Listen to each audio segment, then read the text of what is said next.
जेहेतु दशहरा समय आसीगला आम सुपरिटेडेट सार मनोज कुमार सेठी निर्देश अच्छी दशहरा पाखे आसार बहुत जगार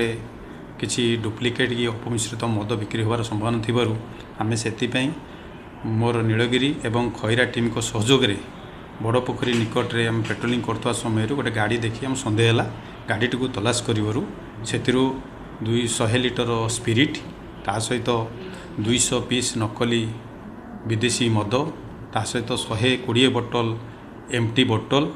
आउ 144 नकली यल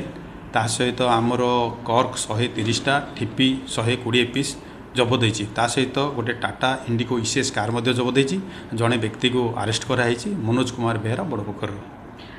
खबर पाइले